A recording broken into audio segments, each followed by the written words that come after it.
Welcome back to my channel, guys. Chill and talk. So, day 25, Big Boss Season 7 Malayalam. കുറച്ച് late ആയി കാരണം എന്ന് പറഞ്ഞു കഴിഞ്ഞാൽ ലൈവ് ഒക്കെ കുറച്ച് കണ്ടു. പിന്നെ അവസാനം വീഡിയോ ഉണ്ടാക്കാൻ കുറച്ച് ലേറ്റ് ആയി കാരണം 10 o'clock നൈറ്റിൽ എനിക്കൊരു ഷോ ഉണ്ടായിരുന്നു, ലോക ചാപ്റ്റർ 1 ചന്ദ്ര. സോ അതിൻ്റെ ഒരു എക്സൈറ്റ്മെന്റിലും ഭയങ്കരമായിട്ടുള്ള ഒരു ഇതിലിരിക്കുമ്പോൾ ഇത് ചെയ്യാനുള്ള ടൈം കിട്ടില്ല. കാരണം മൂവി കഴിയുമ്പോൾ തന്നെ ഏകദേശം 12:30 1 o'clock ആയിട്ടുണ്ടായിരുന്നു. അത് കഴിഞ്ഞ് വീഡിയോ എടുക്കാനുള്ള ടൈം കിട്ടിയിട്ടുണ്ടായിരുന്നു. സോ മോർണിംഗ് ആണ് വീഡിയോ ചെയ്യുന്നത്. സോ ചെറിയൊരു ഡിലേ ഉണ്ട്. സോ ഒരു ക്വിക്ക് ഓവർവ്യൂ, വല്ലാണ്ടൊന്നും ടൈം എടുക്കുന്നില്ല. നേരെ പോയത് തന്നെ അനുമോൾ, ജിസേൽ, ആര്യൻ ഈ ഒരു കൂട്ടുകെട്ടിലോട്ടാണ് ആദ്യം തന്നെ ഫോക്കസും. എപ്പിസോഡിലായി കഴിഞ്ഞാലും ലൈവിലായി കഴിഞ്ഞാലും പോയത്. രാവിലെ തന്നെ അനുമോൾ പറഞ്ഞിട്ടുണ്ട്, അനുമോൾ എന്തോ സാധനം കാണാണ്ട് പോയിട്ടുണ്ട്. എന്താണെന്ന് മനസ്സിലായിട്ടില്ല. She was deeply searching for something. മൂപ്പർ പോയിന്റ് ഔട്ട് ചെയ്യുന്നത് രണ്ടാൾക്കാരാണ്. ഒന്ന് ആര്യൻ മെയിൻ ആയിട്ട്, രണ്ട് ജിസേല്. സോ ഇവര് തമ്മിൽ അങ്ങോട്ടും ഇങ്ങോട്ടുള്ള കോൺവെർസേഷന്, ജിസേല് അനുമോൾ അത് കള്ളി, മറ്റുള്ള ആള് കള്ളി, ചപ്പാത്തി കള്ളി, കോഫി കള്ളി എന്ന് പറഞ്ഞിട്ട് അങ്ങോട്ടും ഇങ്ങോട്ടുള്ള ഫയർ കോൺവെർസേഷൻ നടക്കുന്നുണ്ട്. അതിൻ്റെ ഇടയ്ക്ക് ഏറ്റവും ഡിസ്കസ്റ്റിംഗ് ആയിട്ട് എനിക്ക് തോന്നിയെന്ന് പറഞ്ഞു കഴിഞ്ഞാൽ ഈ ശപിക്കലും കാര്യങ്ങളൊക്കെ എന്തിനാണ് ഈ ബിഗ് ബോസ് ഹൗസിൽ എന്ന് പറഞ്ഞാൽ ഒരുപാട് ആൾക്കാർ അങ്ങനത്തെ കാര്യത്തിൽ വിശ്വസിക്കുന്നുണ്ടാവില്ല. കുറച്ച് വിഭാഗം ആൾക്കാർ അത് വിശ്വസിക്കുന്നുണ്ടാവും. കാരണം ലൈഫിലത്തെ എക്സ്പീരിയൻസ് ആണല്ലോ നിങ്ങൾ ഓരോ കാര്യങ്ങൾ പഠിക്കുന്നതും അറിയുന്നതും. സോ കുറച്ച് ആൾക്കാർക്ക് അങ്ങനത്തെ കാര്യങ്ങളിലൊന്നും വിശ്വാസം ഉണ്ടാവില്ല, കാരണം അവരുടെ ലൈഫിൽ അതൊന്നും നടന്നിട്ടുണ്ടാവില്ല. ഈ ശപിക്കലിൽ ചില സമയം ഒരു ചെറിയൊരു negative impact on the third person can have. So Anumol ചെയ്ത ഒരു സംഭവം എന്ന് പറഞ്ഞാൽ ശപിക്കുക, അതായത് നീ നശിക്കപ്പെടും, അതായത് നിന്റെ വീട്ടിലുള്ളവർ നശിക്കും, അങ്ങനത്തെ കുറെ കോൺവെർസേഷൻ ടോക്സ് ഒക്കെ വന്നു. That is completely negativity. Jaanmoni എന്ന് പറഞ്ഞ ഒരു കോണ്ടസ്റ്റന്റ് ഉണ്ടായിരുന്നു കഴിഞ്ഞൊരു സീസണിലാന്ന് തോന്നുന്നത്. ആ ടൈമിലും ഇതേപോലെ തന്നെ ശപിക്കലും കാര്യങ്ങളൊക്കെ ഉണ്ടായിരുന്നു. അത് നിങ്ങൾ ബിഗ് ബോസ് സ്ഥിരമായിട്ട് കാണുന്ന ആൾക്കാരെ അറിയാം, ജാൻമണി എന്നൊരു കണ്ടസ്റ്റന്റ്. അതേപോലത്തെ ഒരു സംഭവമായിരുന്നു അനുമോൾ ഇന്നലെ ഡേ 25 മോസ്റ്റ് ഓഫ് ദ കോണ്ടസ്റ്റന്റിനെതിരെ കാണിച്ചത്. It's very disgusting. ഈ ഒരു സംഭവം അനുമോൾ കണ്ടിന്യൂ ചെയ്യരുത് എന്നാണ് എൻ്റെ ഒരു ഹംബിൾ റിക്വസ്റ്റ്. കാരണം negative energy can come from anywhere. മനസ്സിലായോ? സോ അത് കഴിഞ്ഞു ആര്യൻ ആൻഡ് അനുമോൾ തമ്മിൽ കോൺവെർസേഷൻ. കോഴിന്ന് വിളിക്കുന്നുണ്ട് അനുമോള് ആര്യനെ. മൂത്തവരെ കയറി പ്രേമിക്കാൻ നടക്കുന്നു. അങ്ങനെ കുറെ സംവാദങ്ങളും കാര്യങ്ങളും. സോ ഇതിൽ നിന്ന് എനിക്ക് മനസ്സിലായെന്ന് പറഞ്ഞു കഴിഞ്ഞാൽ അനുമോൾ ആര്യൻ ലവ് ട്രാക്കിലോട്ട് ഒരു ട്രൈ നടത്തിയിട്ടുണ്ടായിരുന്നു, ബട്ട് സക്സസ് ആയിട്ടില്ല ഇതുവരെ. സോ അതുകൊണ്ടായിരിക്കണം അനുമോൾ അങ്ങനെ ഒരു ഡയലോഗ് അടിച്ചത്, അത് വലിയ സ്ത്രീകളെ പ്രേമിക്കാൻ നടക്കുന്നു. അല്ലെങ്കിൽ ജിസേലിനെ ആര്യനെ വെച്ചിട്ടായിരിക്കും അങ്ങനത്തെ ഒരു കോൺവെർസേഷൻ. അത് കറക്റ്റ് ആരെ ഉദ്ദേശിച്ചാണ് അനുമോൾ അത് പറഞ്ഞതെന്ന് എനിക്ക് മനസ്സിലായിട്ടില്ല. സോ അവർ തമ്മിൽ കോൺവെർസേഷനും കാര്യങ്ങളും പിന്നെന്താന്ന് പറഞ്ഞു കഴിഞ്ഞാൽ അവിടുത്തെ കുറച്ച് ആൾക്കാർ പറഞ്ഞത് മുക്കുള്ള ഡോളിനെ അടിച്ചു എന്നു, അതായത് ആര്യൻ. സോ അത് കേട്ടിട്ട് she got really angry Anumol. എന്നിട്ട് വന്നിട്ട് ഹീറ്റഡ് കോൺവെർസേഷൻ വിത്ത് ആര്യൻ ഉണ്ടായിരുന്നു. അപ്പോൾ ആര്യന്റെ റിപ്ലൈ എന്ന് പറഞ്ഞാൽ മൂപ്പുള്ള ബ്രഷ് അടിച്ചു മാറ്റി, അതുകൊണ്ട് ഡോളിനെ ഇനി അടിക്കും. സോ അവരവരുടെ സാധനങ്ങളൊക്കെ അടിച്ചു മാറ്റുമ്പോൾ ഓരോരുത്തർ ആൾക്കാർ റിയാക്ട് ചെയ്യും എന്നാണ് ആര്യൻ പറയുന്നത്. അതിനിടയ്ക്ക് ഒരു സ്പെഷ്യൽ അനൗൺസ്മെന്റ് വരുന്നു, ലീവിങ് ഏരിയയിലോട്ട് എല്ലാവരും വിളിച്ചിട്ട് ഒരു സ്പെഷ്യൽ ഗസ്റ്റ് ഉണ്ട്, ഒരു സ്പെഷ്യൽ സോങ് ക്രിയേറ്റ് ചെയ്യണം. Yes, that is none other than, എനിക്ക് തീരെ താല്പര്യമില്ലാത്തൊരു സംഭവമാണ് സ്പൈക്കുട്ടൻ. ഈ ഒരു ഷോയില് ഒരു കാര്യമില്ലാത്ത സംഭവം, ഒരാവശ്യമില്ല. എന്തിനാണെന്ന് AI-ന്റെ ഇതൊക്കെ വൈഡ് കടന്നുവരവില് എന്തെങ്കിലുമൊക്കെ ഒരു ചെറിയൊരു ഡിഫറൻറ്റ് വേണം. അതുകൊണ്ടായിരിക്കും ഇങ്ങനത്തെ ഒരു റോബോട്ടിനൊക്കെ വീട്ടിലോട്ട് കയറ്റി വിടുന്നത്. ബട്ട് എനിക്കതൊരു ഭയങ്കര സ്റ്റുപ്പിഡിറ്റി ആയിട്ടാണ് തോന്നുന്നത്. യെസ്, അത് കഴിഞ്ഞു. അത് വീട്ടിലെ ഹൈജീനിന് വേണ്ടിയിട്ട് സ്പൈക്കുട്ടൻ വീട്ടിലോട്ട് കയറി ഹൈജീനിന് വേണ്ടി എല്ലാ സ്ഥലത്തും നോക്കുന്നു, കിച്ചൺ, ബെഡ്റൂം എല്ലാ സ്ഥലത്തും ഹൈജീൻ നോക്കുന്നു. അതിന്റെ ഇടയ്ക്ക് പെട്ടെന്നൊരു ഫോക്കസ് ഇൻറ്റു കൺഫെഷൻ റൂമിൽ കണ്ടത് നെവിനാണ്. നെവിൻ അവിടെ സോറിയും കാര്യങ്ങളൊക്കെ പറയുന്നുണ്ട്, ഭയങ്കര ഡയലോഗും കാര്യങ്ങളൊക്കെ വിട്ടിട്ട് മൂപ്പുള്ള വീട്ടിൽ നിന്ന് ക്വിറ്റ് ചെയ്ത ആൾ is back again in confession room.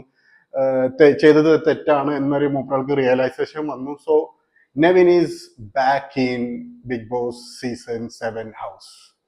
എനിക്ക് ആ ഒരു നിലപാടിനോട് എന്താ പറയാ, ബിഗ് ബോസ് കാണിച്ച ഒരു നിലപാടിനോട് എനിക്ക് ശരിയായി തോന്നുന്നില്ല. കാരണം ഒരാൾ സ്വന്തമായിട്ട് ആ ടൈമിൽ ക്വിറ്റ് ചെയ്താണ്, self quit, because of the provoking, because of the gaming from Noora and Adila.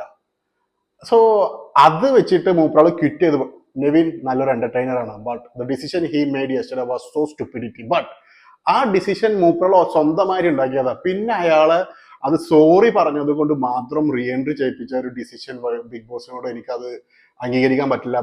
He hood have evicted. കാരണം അവിടെ നൂറയുടെ കിഡിലെ ഗെയിം ആയിരുന്നു, അതിപ്പോ എന്തായി, പൊളിഞ്ഞു പോയി. He is back, Nevin is back. ഒരുപാട് എന്റർടൈൻമെന്റും കാര്യങ്ങളും ഇനി വീട്ടിലുണ്ടാവും, ബട്ട് എനിക്ക് ആ ഡിസിഷനിലോട് താല്പര്യമില്ല, റീ എൻട്രി ഓഫ് നെവിൻ. കാരണം സ്വന്തമായിട്ട് ഡിസൈഡ് ചെയ്ത് എക്സിറ്റ് അടിച്ചതാണ്. We had contestants like Jasmin, അതൊക്കെ എന്ന് പറഞ്ഞാൽ പവർഫുൾ ആയിരുന്നു. മൂപ്പളൊക്കെ സ്വന്തം ഇഷ്ടപ്രകാരം അറങ്ങി പോയിട്ട് പിന്നെ കയറി വന്നിട്ടില്ല, റീ എൻട്രി നടന്നില്ല. അതാണ് പവർ. ഇവിടെ നെവിൻ ഇത് പക്ക ഊളത്തരം. ഊളത്തരം പറയുന്ന വാക്കിനൊരു വാല്യൂ വേണം, അത് നെവിനില്ല. Anyway, Nevin is back in Big Boss season 7 house. ഇനി ഒരുപാട് എന്റർടൈൻമെന്റും കാര്യങ്ങളൊക്കെ ഉണ്ടാവും എന്ന് പ്രതീക്ഷിക്കുന്നു. ബട്ട് നെവിന്റെ ഫേസും കാര്യങ്ങളൊക്കെ കണ്ടപ്പോൾ നെവിൻ കുറച്ച് സൈലന്റ് ആണ്, ഒരുപാട് ആക്റ്റീവ് ഒന്നല്ല. യെസ്, വന്നേക്കാൻ എല്ലാവരും ഹഗ് ചെയ്തു, നൂറ അതിനെ ഹഗ് ചെയ്തു. സോ അതൊക്കെ കാര്യങ്ങളൊക്കെ നടന്നു. അതിൻ്റെ ഇടയ്ക്ക് ആര്യൻ നെവിന്റെ അടുത്ത് പറയുന്നു, നീ പോയപ്പോ ഞാനിവിടെ ചെറിയ കള്ളനായി, നീ ഇല്ലാത്തതിന്റെ കുറവ് നടത്തിയിട്ടില്ല. സോ ആര്യനാണ് അനുമോളുടെ ബോഡി കിറ്റും പിന്നെന്താണ് ബോഡി വാഷും കിറ്റും എടുത്ത് മാറ്റി വെച്ചത്. സോ ഇവിടെ കള്ളത്തരം എന്ന് പറഞ്ഞിട്ട് ആരെയും ഞാൻ പോയിന്റ് ചെയ്തില്ല. കാരണം ഓരോ ആൾക്കാരും ഓരോ രീതിയിലും അടിച്ചു മാറ്റുന്നുണ്ട് സാധനങ്ങൾ, അവരവരുടെ സാധനമായി കഴിഞ്ഞാലും ഫുഡായി കഴിഞ്ഞാലും. സോ ഇവിടെ പുണ്യാളന്മാരായിട്ട് ഈ വീട്ടിൽ ഒരാളുമില്ല. പിന്നെ കണ്ടത് ക്യാപ്റ്റൻസി നോമിനേഷനിലാണ്. ക്യാപ്റ്റൻസി നോമിനേഷനിലേക്ക് വളരെ സ്റ്റുപ്പിഡിറ്റി ആയിട്ടുള്ള നോമിനേഷനായി തോന്നിയത് അനുമോളാണ്. അനുമോൾ ചെയ്ത ഒരു നോമിനേഷൻ രേണുസുതി. എന്തിനാണ് രേണുസുതി? രേണുസുതി എന്തിനാണ് ഈ വീട്ടിലെന്ന് ഇപ്പോഴും എനിക്ക് മനസ്സിലായിട്ടില്ല. She has to be evicted at least. ഇത്തവണ നോമിനേഷൻ ഉണ്ടെങ്കിൽ ഇത്തവണയെങ്കിലും ഒന്ന് പിടിച്ച് പുറത്തിടും ഈ വീട്ടിൽ. ഒരു യൂസ് ഇല്ലാത്തൊരു കോണ്ടസ്റ്റന്റ് ആണ് രേണുസുതി. അതിനെ ക്യാപ്റ്റൻസി നോമിനേഷൻ ചെയ്ത് കാണുമ്പോൾ ഇത്രക്കും സ്റ്റുപ്പിഡായിട്ട് കളിക്കുന്ന ഒരു പ്ലെയർ, ഐ ഡോണ്ട് നോ എന്ത് പറ്റി അനുമോൾ ഇങ്ങനെ ഒരു ഡിസിഷനിലോട്ട് വന്നത്. സോ ഫൈനലി ക്യാപ്റ്റൻസി നോമിനേഷനിലോട്ട് കളിക്കുന്നത് റെന, നെവിൻ, ബിന്നി. കൂടുതൽ ചാൻസ് ബിന്നിയാണ് ജയിക്കാനുള്ളത്. Will see. നെവിനും ചാൻസ് ഉണ്ട്. റെന എഴുതി തള്ളാൻ പറ്റില്ല. Let see who going to next വീക്കിലത്തെ ക്യാപ്റ്റൻ ആരായിരിക്കുന്നു. അത് കഴിഞ്ഞ് ജയിൽ നോമിനേഷൻ. ജയിൽ നോമിനേഷൻ വാസ് ഫണ്ണി. ശൈത്യയുടെ നോമിനേഷൻ വാസ് സോ ഫണ്ണി. അവരൊരു ഗ്യാങ് ആയിട്ടാണ് നോമിനേറ്റ് ചെയ്തത്. അതായത് ശൈത്യയുടെ ഇഷ്ടപ്പെട്ട ആൾക്കാരെ അത് അവർ തമ്മിൽ ഡിസ്കഷനിൽ ചെയ്തിട്ടുള്ളതാണ്. ശൈത്യ വലിയ ഗെയിമറായിട്ട് ഇപ്പോൾ എനിക്ക് തോന്നിയിട്ടില്ല. അനുവിന്റെ ഊരൊക്കെ കൂടി അവരെ പിന്നിൽ നടക്കുന്ന ഒരു കോണ്ടസ്റ്റന്റിനെ പോലെയാണ് എനിക്ക് ഇപ്പോൾ സ്റ്റിൽ ശൈത്യനെ തോന്നിയിട്ടുള്ളത്. I still believe Binsi was a better player than Shaithya. So ജയിൽ ജയിലിലോട്ട് സെലക്ട് ചെയ്ത ആൾക്കാർ അനീഷ്, അനുമോൾ. ഏറ്റവും കൂടുതൽ വോട്ട് കിട്ടിയത് അവർക്കാണ്. എന്തായാലും ഇപ്പോൾ ബിഗ് ബോസ് ഹൗസിൽ പുതിയൊരു ഗ്യാങ് ഫോം ചെയ്തിട്ടുണ്ട് കുറച്ച് 2 ദിവസങ്ങളിലായിട്ട്.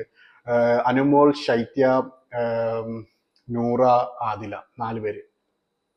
സോ ഇവരാണ് ന്യൂ ഗ്യാങ്. സോ ഇപ്പോൾ ഓരോ ഗ്യാങ് ആയിട്ട് സ്പ്ലിറ്റ് ആയിട്ടുണ്ട്. ബിന്നി ഇപ്പോൾ അക്ബറിന്റെ ഗ്യാങ്ങിലോട്ട് കയറി നിൽക്കുന്ന പോലെ തോന്നുന്നുണ്ട്. ബട്ട് ബിന്നി ഒരു ഗുഡ് ഗെയിമറാണ്. വിൽ സി ബിന്നി എങ്ങനെ കളി മാറ്റുമെന്ന്.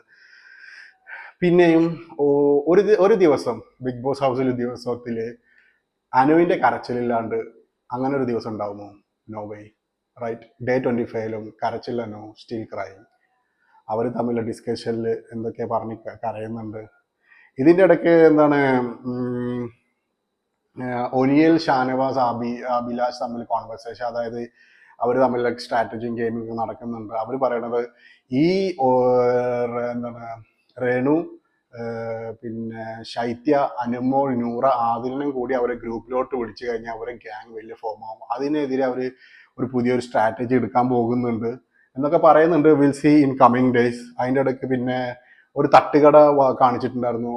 ബിഗ് ബോസ് ഹൗസിന്റെ ഗിഫ്റ്റ് പോലത്തെ എന്തോ സംഭവം, തട്ടുകട, ചായ, കടികളൊക്കെ ആയിട്ട് അതൊക്കെ എൻജോയ് ചെയ്യുന്നുണ്ട്. ജയിലിലോട്ടുള്ള എൻട്രിയാണ്. അതായത് അനീഷിനെയും എന്താണ് അനുവിനെയും ജയിലിലോട്ട് കയറ്റി വിട്ടു. അതിനിടയ്ക്ക് വളരെ ഇറിറ്റേറ്റിംഗ് ആണ് അക്ബറിന്റെ പാട്ട്. Akbar, you are A very skilled singer ആണ്, ബട്ട് സംടൈംസ് നിങ്ങൾ വെരി ഇറിറ്റേറ്റിംഗ് ആണ്. ഭയങ്കര ഇറിറ്റേറ്റിംഗ് ആണ്. നിങ്ങൾ ഗെയിമിംഗ് ഒക്കെ ഓക്കെയാണ്, ബട്ട് സംടൈംസ് എല്ലാത്തിനും ഒരു ലിമിറ്റ് ഉണ്ട്. You are so irritating. നിങ്ങളെ സോങ് തന്നെ നിങ്ങൾ ചില സമയം നിങ്ങളെ കഴിവ് വല്ലാണ്ടായിട്ട് മിസ്യൂസ് ചെയ്യുന്ന പോലെ എനിക്ക് തോന്നി. റെന ഫാത്തിമ ഈസ് ഓൾസോ ഭയങ്കര ഇറിറ്റേറ്റിംഗ് ആയി തോന്നി ടുവേർഡ്സ് ദ എൻഡിൽ. അത് കഴിഞ്ഞ് ജയിൽ ടാസ്ക് ആണ്. ജയിൽ ടാസ്ക് എന്ന് പറഞ്ഞു കഴിഞ്ഞാൽ ലേലു വല്ലു പുറത്തു വിടൂ, ലേലു വല്ലു തുറന്നു വിടൂ സ്റ്റിക്കി നോട്ട്സിൽ എഴുതിയിട്ട് വോളിനെ പേസ്റ്റ് ചെയ്യണം. അതാണ് ജയിൽ ടാസ്ക്. അത് ചെയ്യുന്നുണ്ട്. So that is the end off day 25. ഇനി ഫ്രൈഡേ കാണാം. വല്ലാത്ത സംഭവങ്ങളൊന്നും ഫ്രൈഡേ ഉണ്ടാവില്ല എന്ന് പ്രതീക്ഷിക്കുന്നു. കാരണം ടാസ്ക് കാര്യങ്ങളൊക്കെ കഴിഞ്ഞിരിക്കുന്നു. So that's it. Day 25 A quick wrap up.